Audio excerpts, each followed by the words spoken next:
Hello everyone, আসসালামু আলাইকুম। আশা করি যে যেখানে বসে ভিডিওটি দেখছেন সবাই ভালো আছেন, সুস্থ আছেন। নতুন আরও একটি রেসিপি নিয়ে হাজির হয়ে গেলাম। আজ আমি আপনাদের সাথে শেয়ার করছি শবে বরাত স্পেশাল রেসিপি ছোলার ডালের হালুয়া। আজকের রেসিপিটা নতুনদের জন্য তৈরি করেছি, একদম সঠিক পরিমাপ সহ। একবার এই রেসিপি যেই দেখবে সেই বানাতে পারবে। তাহলে চলুন মূল রেসিপিতে যাই। প্রথমে আমি এখানে 2 কাপ ছোলার ডাল ভিজিয়ে রেখেছি 4 ঘন্টার জন্য।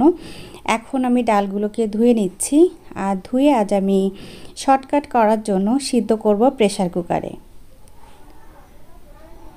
এই পর্যায়ে প্রেসার কুকারে একটু বেশি পরিমাণ পানি দিয়ে আমি সিদ্ধ করতে দিয়ে দিলাম। আমি প্রেসার কুকারে 4টা সিটি দিয়ে সিদ্ধ করে নিয়েছি। যখন ঠান্ডা হয়েছে তখন এখন ব্লেন্ডারে জারে নিয়ে নিলাম। এখন আমি ব্লেন্ড করে নিচ্ছি, আপনারা চাইলে পাটায়ও বেটে নিতে পারেন।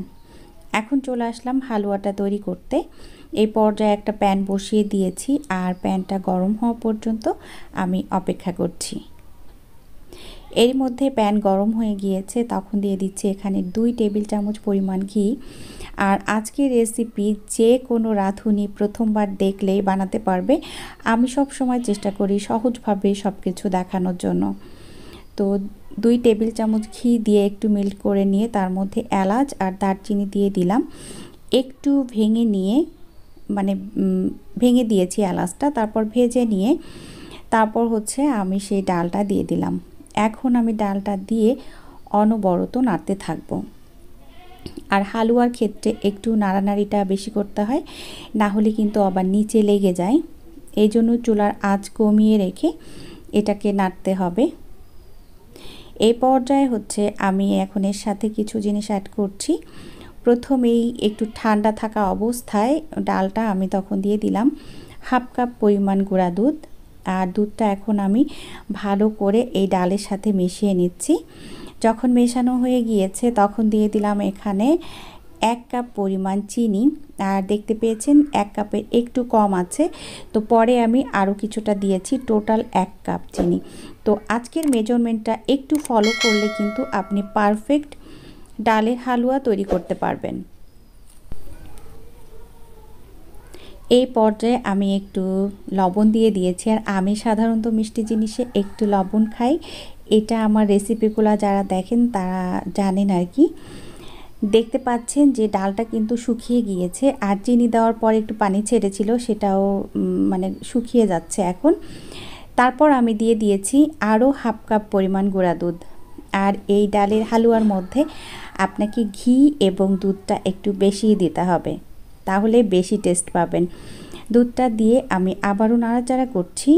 আর এই পর্যায়ে খেয়াল রাখতে হবে, যখন দুধটা দিবেন চুলার আঁচটা একটু কমিয়ে রাখবেন। আমি কিন্তু শুকিয়ে নিয়েছি, দেখতে পাচ্ছেন। তো প্রায় আমি লাস্ট পর্যায়ে চলে এসেছি। এখন আমি এই হালুয়ার মধ্যে আরও কিছুটা ঘি দিয়ে দিচ্ছি। আমি আজকে টোটাল 5 টেবিল চামচ ঘি ব্যবহার করেছি। এখন আমি আস্তে আস্তে নাড়াচাড়া করব আর এটাকে মিশিয়ে নিব। খুবই মজার একটা রেসিপি, আপনারা আজই চাইলে এটা তৈরি করতে পারেন। আর সময় কিন্তু খুব একটা বেশি লাগে না, শুধু ডালটা একটু ভিজিয়ে রাখতে হয়, এটাই। আপনারা চাইলে রাত্রিবেলা ডাল ভিজিয়ে রেখে সকালবেলা এটা তৈরি করতে পারেন। আবার দেখা যায় 1 ঘন্টা ডাল ভিজিয়ে রেখেও কিন্তু এটা বানানো যায়।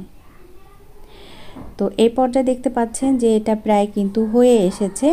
যখন প্যান থেকে উঠে আসছে আর কি, তখন বুঝবেন যে এটা হয়ে গিয়েছে। আপনারা চাইলে এই পর্যায়ে এটাকে নামিয়ে রেখে সার্ভ করতে পারেন।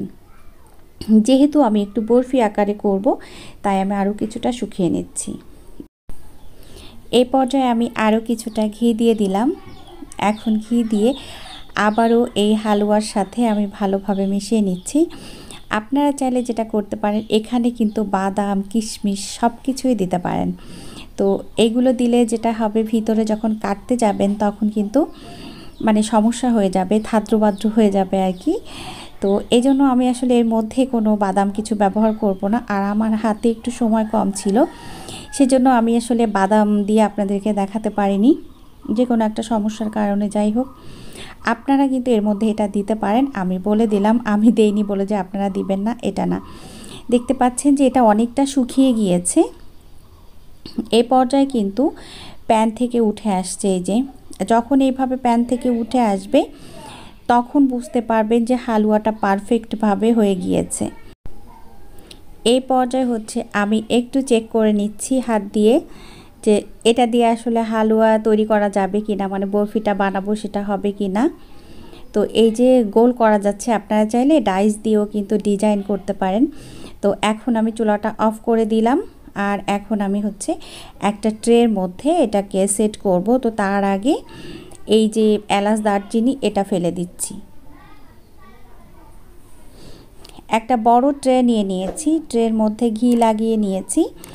এখন হচ্ছে আমি সেই ডালটা দিয়ে দিচ্ছি আর এখন ডালটা দিয়ে আমি স্প্যাচুলা দিয়ে সাথে সাথে কিন্তু এটাকে একেবারে সমান করে নিব।